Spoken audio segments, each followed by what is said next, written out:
The air in the conference room smelled like stale Keurig coffee and impending doom. It was 9 o'clock a.m. on a Friday, the kind of gray, drizzly morning in Virginia that makes the glass-walled offices of Atlas Ridge Systems look less like a tech innovation hub and more like a high-end aquarium for depressed fish. I was sitting in my usual spot, the one with the best view of the server room door, my spine aligned with the precision of a cryptographic hash function. I don't slouch, I don't fidget, and I certainly don't panic. But when Chad Wexler, our new vice president of digital synergy, a title that means absolutely nothing and costs the company 6 figures a year, walked in, I knew the guillotine was about to drop. Chad was 32 years old, wore suits that were too tight in the ankles, and had teeth so white they looked like a zoning violation. He had been here for 3 weeks. I had been here for 5 years. All right, team, let's pivot, Chad said, clapping his hands together. The sound echoed off the glass, sharp and hollow. We're streamlining, cutting the fat, optimizing the vertical. He looked directly at me. The room went silent. You could hear the hum of the AC system and the distinct sound of 20 developers collectively holding their breath. Olivia, he said, offering a smile that didn't reach his eyes, a smile that suggested he had read a book on empathy once but didn't understand the plot. We've decided to move in a different direction regarding our data security. We're bringing the encryption management in-house to the general IT pool. Effective immediately, your services as lead consultant are no longer required. He didn't ask me to step into his office.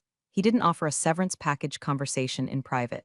He did it right there, in front of the junior devs I had trained, in front of the project managers I had saved from catastrophic data leaks a dozen times. It was a power move. It was a pissing contest, and Chad had just unzipped in the middle of a board meeting. I understand, I said. My voice was level, no tremors. I took a sip of my tea, Earl Grey hot, no sugar. Is there a transition plan for the encryption keys? Chad laughed. It was a wet, dismissive sound. Olivia, come on, we own the servers, we own the code, we own everything. Just pack your trash. We'll have IT reset your passwords by noon. Security will escort you out. You own the code, I repeated, tasting the words. They felt heavy like lead shot. Right, I stood up. I smoothed the front of my blazer. I didn't look at my team. If I looked at them, at the fear and confusion in their eyes, I might have actually felt something akin to sadness, and I didn't have time for sadness. I needed clarity. I walked back to my office, Chad trailing behind me like a bad smell, ensuring I didn't steal a stapler or, I don't know, a ergonomic mouse pad. He leaned against the doorframe while I put my personal items into a small cardboard box. My cactus. A framed photo of my dog, Buster. A spare tube of hand cream. No hard feelings, Liv, Chad said, shortening my name without permission. It's just business. You were expensive. Can get a kid out of college to do what you do for a third of the price. Cryptography isn't just about math, Chad, I said, picking up my ID badge. It's about trust and verification. I placed the ID badge on the center of my desk. Next to it, my workstation hummed. The screens were locked, displaying the standard Atlas Ridge screensaver, a slow-motion drone shot of a mountain range. Don't worry about the computer, Chad said, checking his Apple Watch. IT is wiping it anyway. Of course, I said. I looked at the badge one last time. It was a standard plastic card, but to me it was a key. Not just to the building, but to the intricate, invisible castle I had built over 5 years. A fortress of logic and algorithms that kept this company's data safe from the wolves of the dark web, and Chad just evicted the architect. By the way, if you enjoy stories about corporate idiots getting exactly what they deserve, go ahead and hit subscribe button. It helps the algorithm find more people who appreciate a good karmic smackdown. Okay, back to the carnage. I picked up my box. I didn't shut down the computer. I didn't log out. I left the system running, the network connection active, the heartbeat of the database thumping rhythmically in the background. Goodbye, Chad, I said. Good luck with the vertical. Yeah, he waved a hand, already typing on his phone. Have a nice life. I walked to the elevator. The security guard, old Mr. Henderson, looked confused as I handed him my guest pass, because technically, as a consultant, I was always a guest. Leaving early, Miss Olivia? He asked. Permanent vacation, Mr. Henderson, I smiled. It was the first genuine smile I had cracked all morning. I walked out into the rain. I didn't cry. I didn't scream. I got into my Volvo, placed the box on the passenger seat, and checked the time. 9:45 a.m. Chad thought he had fired an employee. He thought he had cut dead weight. He had no idea he had just severed the connection to the engine while the plane was at 30,000 feet. He said they owned the code. That was true. They did own the code. But he forgot the most important rule of data security, the one I had written into the very first paragraph of the vendor agreement 5 years ago. You can own the safe. But if you don't have the combination, it's just a heavy metal box. I drove home, the windshield wipers keeping time with my thoughts. Tick-tock, tick-tock, I wasn't unemployed. I was just waiting for the invoice to clear. To understand why Chad Wexler was currently walking around the office like a rooster who just discovered gravity, you have to understand the paperwork. Boring, I know. But in my line of work, the devil isn't in the details, the devil is in the addendums. 5 years ago, when Atlas Ridge was just a scrappy startup with more venture capital than common sense, they approached me to build their security infrastructure. They wanted to hire me as a W-2 employee. I declined. I've been in this industry long enough to know that employees are liabilities to be shed when the quarterly earnings dip. Vendors, on the other hand, are creditors, and creditors have rights. So, I signed on as Obsidian Data Solutions, LLC. That's me. I am Obsidian. The contract was standard mostly, except for the security services and key management clause on page 42. I sat at my kitchen island, the granite cool under my fingertips, and pulled the physical copy of the contract out of my fireproof safe. I smoothed the paper out. There it was, clause 14. B. Proprietary encryption management. The client, Atlas Ridge Systems, acknowledges that the core encryption environment, including but not limited to master keys, salt generators, and key vault architecture, is the intellectual property of the vendor, Obsidian Data Solutions, and is leased to the client. Upon termination of this agreement, the vendor retains exclusive rights to the key vault until such time as a migration of services is completed and verified. Translation for the non-lawyers: I built the lock, I own the key. They were renting the ability to open the door. Chad, in his infinite wisdom and haste to optimize, hadn't read page 42. He probably hadn't read page 1. He saw a high salary figure attached to my name and assumed I was just another line item to be slashed. He assumed that because the servers were physically located in their building, the control resided there too. Amateur mistake. I opened my laptop, my personal rig, a beast of a machine that I kept completely air-gapped from the corporate network until moments like this. I booted it up. The screen glowed with a comforting, dark terminal interface. I navigated to the command console for the key vault. The vault wasn't on their servers.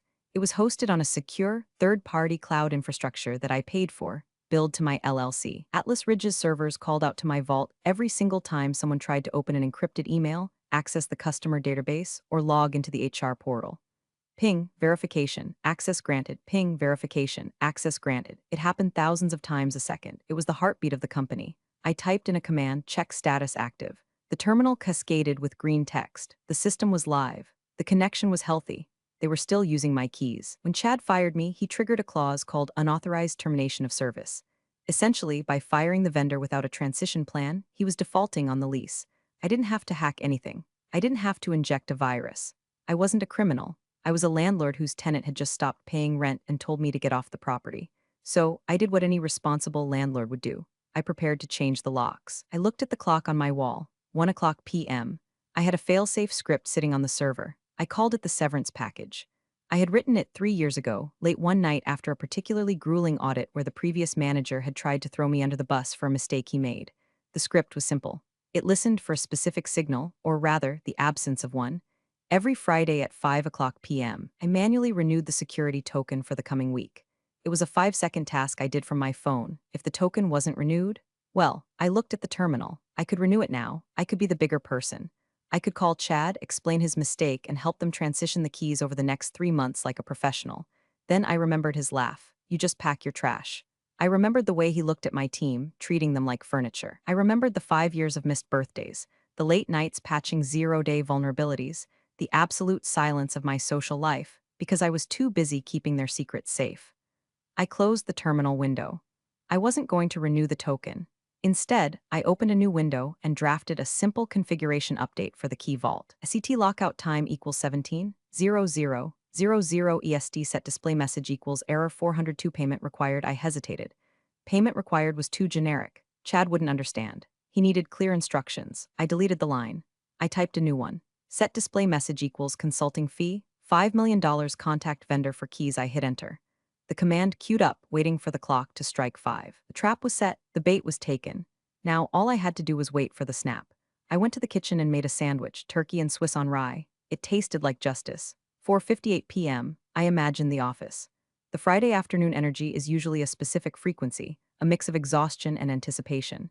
People are closing out tickets, finalizing reports, sending those last per our conversation emails so they can rush out to happy hour. Chad was probably in his office, feet up on the desk, maybe browsing LinkedIn for more buzzwords to terrorize the staff with on Monday. I sat on my sofa, my laptop open on the coffee table. The screen showed a real-time log of the API requests coming from Atlas Ridge. Request, success, request, success, request, success. The stream of data was a river, fast and continuous. 4:59 p.m. I took a sip of tea. My heartbeat was slow, steady. 60 beats per minute. The discipline of cryptography is patience. You don't force the math, you let the math resolve itself. 5 o'clock p.m. The timestamp on my terminal ticked over. Request, denied, request, denied, request, denied. The river stopped. Instantly. It didn't slow down, it hit a concrete wall. On my screen, the logs turned from a soothing green to a violent waterfall of red error messages. Error, key invalid error. Handshake failed error. Decryption impossible. I closed my eyes and let myself picture it. At Atlas Ridge, the first sign would have been subtle. An email refusing to send. A loading spinner on the dashboard that just kept spinning.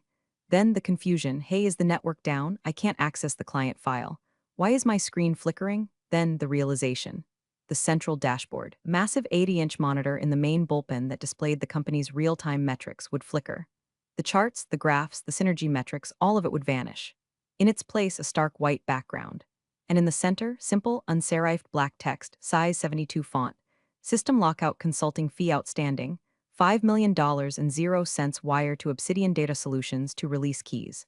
I watched the connection attempts spike. 10,000 requests per second. 20,000. The system was panic flailing. Every application, every server, every automated bot was screaming for the keys, and the vault was silently whispering, no. My phone buzzed. I ignored it. It buzzed again and again. A steady vibration against the mahogany of the table. I glanced at the caller ID. IT Support Desk 1. That would be Kevin, sweet kid. Knows how to restart a router, but doesn't know the difference between symmetric and asymmetric encryption.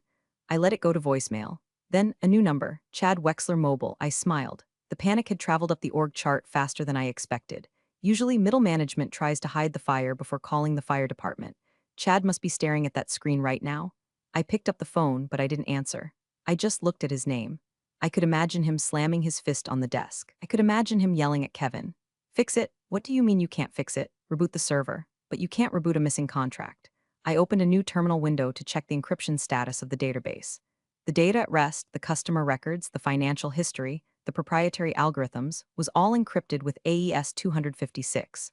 Without the keys currently residing in my locked vault, that data was indistinguishable from random noise. It was digital static. Billions of dollars of intellectual property turned into garbage in 1 second. The phone stopped buzzing. Then it started again. Chad Wexler.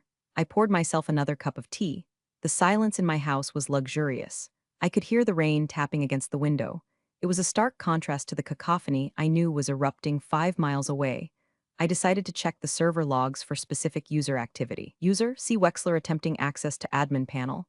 Access denied. User, see Wexler attempting access to admin panel. Access denied. User, see Wexler attempting access to admin panel. Access denied. Insanity, I whispered to the empty room, is doing the same thing over and over again and expecting different results. He was trying to brute force a system designed to withstand nation-state attacks. Good luck, Chad. I navigated to my email client. A private one, not the corporate one I had lost access to. There was a new email. Subject, urgent, system error from C. Wexler at AtlasRidge.com, sent from his iPhone. Evidently, since the email server was down, Olivia, something is wrong with the dashboard. It says we owe you money. This is a mistake. Fix it immediately or legal will be involved. This is sabotage. Chad, I didn't reply. Sabotage implies I broke something. I didn't break anything. I just took my property home with me. I marked the email as read and moved it to a folder I named Evidence. The sun began to set, casting long shadows across my living room.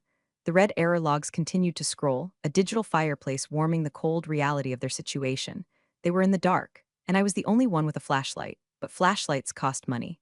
The weekend passed in a blur of ignored phone calls and peaceful gardening.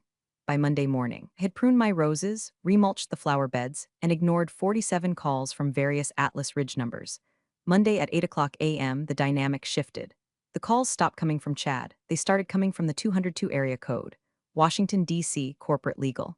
I sat in my home office, dressed in my silk pajamas, reviewing the logs. They had spent the entire weekend trying to bypass the encryption. Attempted restore from backup. Failed. Reason? Backup integrity check requires encryption keys. That was the chef's kiss. I had configured the backups to be encrypted with the same key management system. You can't restore a locked file with a locked backup. It's like losing your car keys and trying to use a picture of your spare key to start the engine. At 9:15 a.m., a courier arrived. He looked nervous, clutching a thick envelope with the red urgent stripe that lawyers love so much.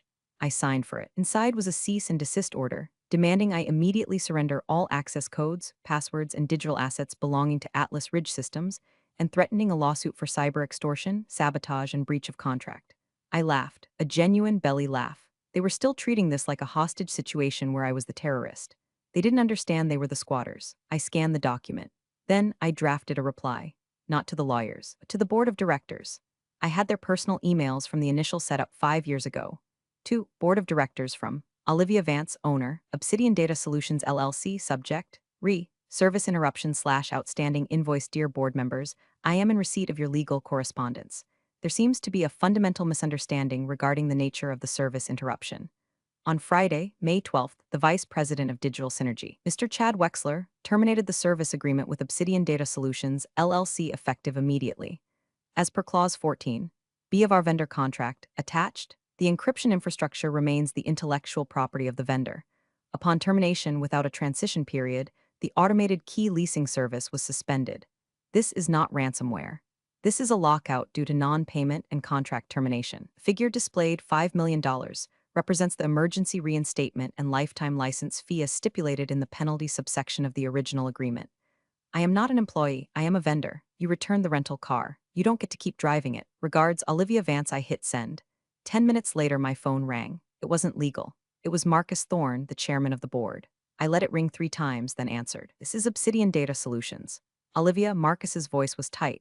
Controlled. We need to talk, Mr. Thorne. I assume you received my email. I did. Look, there's been a miscommunication. Chad is new. He didn't understand the complexity of the arrangement. Ignorance of the contract is not a valid legal defense, Marcus. You know that. You signed the original agreement. We are bleeding here, Olivia, he said, his voice dropping a decibel. Clients can't log in. Can't process payments. Our stock is down 12% in pre-market trading. This is going to kill the company. That sounds like a management problem, I said, examining a hangnail. If you want the keys, you pay the fee. It's a simple transaction. 5 million is extortion. 5 million is the cost of the architecture I built, which you are currently using without a license, plus a premium for the inconvenience of being fired in front of my own team. Can't pay that, Marcus snapped. We'll see you into oblivion. You can try, I said, my voice hardening. But discovery will be fun. I have logs of Chad Wexler attempting to brute force the system all weekend.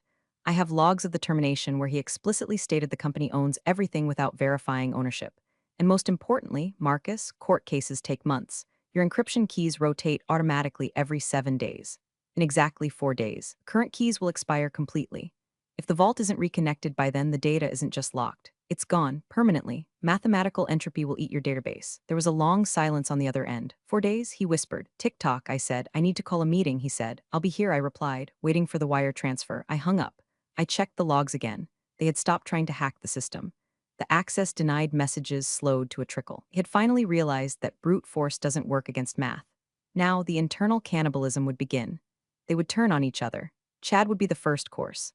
By Tuesday, the silence from the company was replaced by a cacophony of rumors. I knew this because my personal phone was blowing up with texts from the dev team, the people Chad hadn't fired yet, but who were currently sitting in a dead office, unable to write a single line of code. Text from Sarah, senior dev. OMG Liv, Chad is sweating through his suit. He's screaming at the CTO. They're looking for physical backups in the basement. Text from Mike, sysadmin. Dude, legal just walked out with boxes of files. Chad is trying to say you planted a logic bomb. I told them it's just the key server. He fired me. Lol. I watched the texts roll in like ticker tape. It was the internal implosion I had predicted. The truth was finally coming out. Legal had done their due diligence. They had discovered the smoking gun, the migration project. 6 months ago, I had proposed a plan to migrate the key management in-house. I had written a detailed roadmap, outlined the costs, and offered to train a replacement. It was a sensible, safe transition plan. Chad had canceled that project in his first week. I pulled up the archived email from my personal backup. From Chad Wexler to Olivia Vance, subject. Project Alpha canceled. Olivia, I'm canceling the migration. It's a waste of resources. The current system works fine. We don't need to fix what isn't broken. Let's focus on UI/UX updates. He had literally put it in writing. He had chosen to keep the dependency on my LLC because he was too cheap to pay for the migration. And then he fired the LLC because he was too arrogant to understand the dependency. I printed that email. I scanned it. I kept it ready. Around noon, I found myself staring at a photo on my bookshelf. It was taken 3 years ago at the office Christmas party. I was wearing a ridiculous Santa hat, holding a glass of cheap champagne, laughing with the team. We had just survived a massive DDoS attack. We were tired, underpaid, but we were a unit. I touched the glass of the frame. I didn't hate the company. I loved the code. I loved the structure. I loved the elegance of the security I had built. It was a beautiful, invisible cathedral of mathematics, and they were letting a vandal smash the windows because they didn't want to pay the glazier. It wasn't just about the money anymore. It was about respect. It was about the fact that people like Chad view people like me as mechanics, interchangeable grease monkeys who tighten bolts. They don't understand that we are the engine. My reverie was interrupted by an email notification. Subject, invitation, emergency board meeting Zoom from Marcus Thorne Olivia. Please join us at 2 o'clock p.m. We want to settle this. Attached was a Zoom link. I considered declining. I held all the cards. I didn't need to attend their little meeting. But curiosity is a powerful drug, and frankly, I wanted to see Chad's face. I spent the next hour preparing. I didn't dress up. I wore a comfortable cashmere sweater. I set up my lighting so I looked angelic, or at least well-rested. I prepared my screen sharing. I lined up the logs, the contract, and the canceled email from Chad. I was ready to give my final presentation. At 1:55 p.m., I poured a fresh cup of tea. At 2 o'clock p.m., I clicked the link. The screen populated with the grim faces of the board of directors. Men and women in expensive suits, sitting in expensive rooms, looking like they had just swallowed a lemon. And there in the bottom right square was Chad. He looked terrible. His tie was loosened. His hair was a mess. His eyes were red. He looked like a man who had not slept since Friday. Miss Vance, Marcus said, his voice echoing slightly. Thank you for joining us. Hello, Marcus, I said, leaning back in my chair. Hello, everyone. I looked directly into the camera. Hello, Chad. Chad didn't speak. He just stared at his camera, his jaw tight. We need to resolve this lockout, Marcus said. The company is at a standstill. We are prepared to offer you a reinstatement of your contract with a 10% raise if you restore access immediately. I smiled. A 10% raise. It was almost cute. I think we're past the point of reinstatement, Marcus. I said softly. This isn't an employment negotiation. This is a vendor dispute. Olivia, please, said Linda, the CFO, be reasonable. You're holding the company hostage. I'm not holding anything, I corrected her. I'm protecting my intellectual property. And frankly, considering the gross negligence demonstrated by your management team, I'm not sure I trust Atlas Ridge as a client anymore. I shared my screen. The canceled email appeared for everyone to see. Chad, I said, my voice calm. Did you or did you not cancel the migration project that would have prevented this exact scenario? The board turned their eyes to Chad's square. He swallowed hard. I was trying to save budget. You thought cryptography was just a password, I finished for him. You thought you could fire the architect and keep the house. The silence on the call was heavy. It was the sound of a career dying in real time. This is irrelevant, Chad stammered. Finding his voice, she's malicious. She set a trap. She timed this for Friday afternoon. I didn't time anything, Chad, I replied, scrolling to the server logs on the shared screen. The system checks for valid contract token every Friday at 5 o'clock p.m. It's an automated process. You fired me at 9 o'clock a.m. You had 8 hours to ask about the keys. You had 8 hours to read the contract. You spent those 8 hours measuring the drapes in my office. I highlighted a specific log entry. 14:30 p.m. Friday user. See Wexler action. Delete user account. Oh Vance, you deleted my account before asking IT what my account controlled, I explained. You cut the rope yourself, Chad. I just watched you fall. Marcus cleared his throat. Okay, enough. We understand the technical context. The question is, how do we fix it? The fee is $5 million, I said. Wired to Obsidian Data Solutions. That's impossible, Linda, the CFO, interjected. We can't authorize a liquidity transfer of that size without a shareholder vote. It will take weeks. Then you'd better start writing manual receipts, I said, because in 3 days the keys rotate, and then the price goes from 5 million to infinite because the data will be unrecoverable. We can offer 1 million, Marcus countered, and a formal apology. No, I said, 2 million, and we fire Chad. I paused. I looked at Chad's square. He went pale. His eyes darted around his room as if looking for an exit. Chad's employment status is none of my business, I said coolly, though I imagine his continued presence is expensive, but no. The price is 5 million. That covers the consulting fee, the breach of contract penalty, and the purchase of the key vault infrastructure. You're buying the system. I'm handing over the keys permanently. I walk away. You keep your data. This is robbery. Chad muttered. This is capitalism, I shot back. Supply and demand. I have the supply, you have the demand, and your demand is desperate. I stopped sharing my screen. I leaned into the camera. Here is the reality, I said, dropping the corporate persona for a second. You entrusted your entire digital existence to a system you didn't understand. You hired a man who treats technical expertise with contempt. Now you are paying the stupidity tax. It's steep, I know. It's cheaper than bankruptcy. The board members looked at each other, or rather, looked at their screens, checking their private chat channels. I could see them typing. The back channeling was furious. We need a recess, Marcus said, to discuss. You have 1 hour, I said. I have a yoga class at 4 o'clock. I didn't have a yoga class. I hate yoga, but they didn't need to know that. 1 hour, Marcus agreed. The screen went black as they ended the call. I sat back and exhaled. My hands were shaking slightly. Not from fear, but from adrenaline. It was the thrill of the bluff, except it wasn't a bluff. I really held the gun, and the gun was fully loaded with AES 256 bullets. I walked to the window. The rain had stopped. The sky was a bruised purple. They would pay. They had to. The alternative was explaining to their investors why they lost 5 years of data because they wanted to save a monthly retainer fee. 30 minutes later, my phone buzzed, a text from Mike, sysadmin. Dude, security just walked Chad out. He was crying, actually crying. I didn't smile, I didn't cheer. I just felt a cold sense of order being restored. The chaotic variable had been removed from the equation. Now I just needed the wire transfer. The hour passed. No call. I checked the logs. Suddenly, a massive spike in activity. Alert, database integrity warning alert. Forced write attempt. They were trying something stupid. They were trying to bypass the key vault and write directly to the database, hoping to override the encryption requirement. It was the digital equivalent of trying to hotwire a Tesla with a screwdriver. Don't do it, I whispered. Don't be idiots. Alert, data corruption detected in Sector 7G. Alert, data corruption detected in Sector 7H. He had managed to corrupt the live transaction table. By trying to force unencrypted data into an encrypted container, they were scrambling the existing records.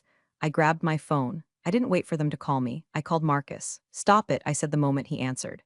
Tell your IT team to stop the forced write commands. You are corrupting the database. If you keep this up, even the keys won't save you. We were just trying to restore functionality. Marcus sounded defeated. You're destroying the patient to cure the disease, I snapped. Stop, now. I heard him yelling instructions in the background. The log spikes settled down. Okay, Marcus said, breathless. Okay, it stopped. You broke the transaction table, I said, looking at the damage report. That's about 4 hours of data lost forever. But the core archive is still safe. For now. We can't pay $5 million, Olivia, Marcus pleaded. The optics, the shareholders. The optics of losing the entire database are worse, I said. What if? He hesitated. What if we offer you your job back, VP level, we fire the current CTO, you run the whole show, equity benefits, a corner office. I looked around my living room, I looked at my garden. I looked at the peace and quiet of my life without Chad, without the fluorescent lights, without the corporate jargon. I don't want to work for you, Marcus, I said honestly. Don't trust you. You let a man like Chad wreck my department in 3 weeks. That's a cultural failure, not a personnel one. I'm not fixing your culture. Then what? The money, wire it. I send the unlock command. I send you the admin codes for the key vault. You own it, you manage it, we never speak again. Fine, Marcus said. The word was heavy with resignation. Fine, send us the routing number. It's on the invoice I sent on Friday, I said, the one Chad deleted. I resent the invoice. Wire it, I said. As soon as the funds clear, the system unlocks. It will take a few hours to process, Marcus said. I'm not going anywhere, I replied. I hung up, it was done. They had folded. I sat there watching the screen. The red error messages were still scrolling, a constant reminder of the chaos I was controlling. I felt a strange sense of melancholy. I had built that system to be perfect, to be unbreakable, and today, I had to use its perfection as a weapon. It felt like using a Stradivarius violin to bludgeon a burglar. Effective but tragic. But then I remembered the badge on my desk. Pack your trash? No, I wasn't the trash, I was the landfill manager, and they just paid the dumping fee. 5:45 p.m. My bank app chimed. A simple, cheerful notification sound that belied the magnitude of what had just happened. Coming wire transfer. $5 million and 0 cent source. Atlas Ridge Systems operating account. I stared at the number. $5 million.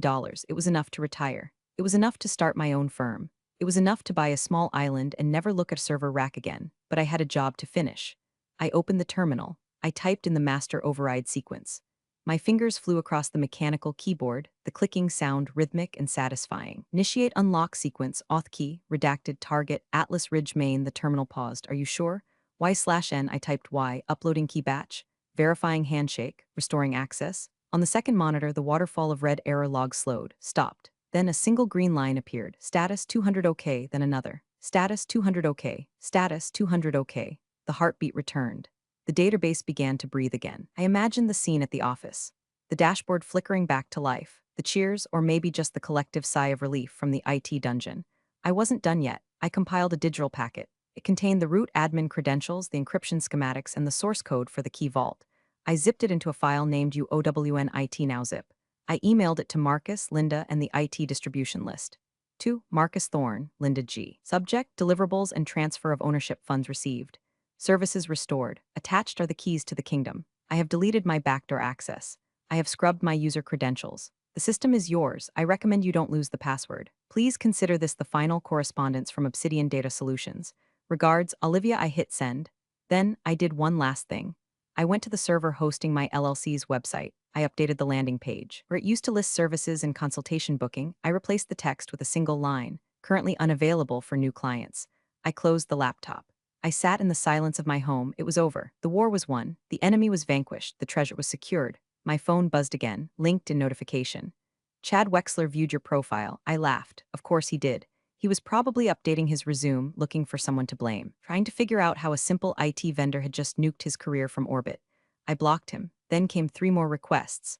Marcus Thorne, Linda, two other board members. They wanted to connect, maybe to keep tabs on me, maybe to offer me a job in 6 months when the dust settled. I declined them all. I wasn't part of their network anymore. I was a ghost, a very wealthy ghost. 2 days later, I had to drive into the city to sign some final tax documents for the LLC, ironic, considering the influx of cash. My route took me past the glass monolith of Atlas Ridge Systems. I pulled into the Starbucks across the street. I sat in my car, sipping a tea, watching the building. I saw the security guard, Mr. Henderson, standing at the front desk. I saw people buzzing in and out. The machine was running. The ants were back to work. From the outside, nothing had changed. The glass was still shiny. The logo still looked expensive. But I knew the scar tissue that was forming inside. They would be paranoid now. They would triple-check every contract. They would look at every IT consultant with suspicion. Good, they should. A man walked out of the building carrying a cardboard box. He was wearing a suit that was too tight in the ankles. Chad. He stood on the curb, looking lost. He pulled out his phone, probably calling an Uber. No company car for him.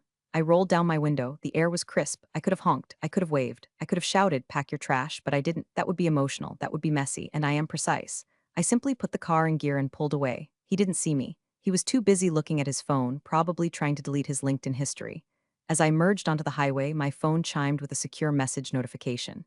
Signal app. It was from a contact I hadn't heard from in years. A recruiter for a private defense contractor in DC. Message, heard about the Atlas situation. Impressive lockout. We have a client who values rigorous ownership rights. They need an architect for a zero-trust environment. Double your previous rate. Interested? I smiled. In the corporate world, you're usually punished for being difficult. But in data security, you're paid for being dangerous. I tapped the microphone button to dictate a reply. I'm listening, send the specs. But tell them to read page 42 of the contract first. I hit send. I turned up the radio. The road ahead was open, the traffic was light, and my encryption keys were safely tucked away in the past. I drove home. I had a garden to tend to, and $5 million of fertilizer to buy.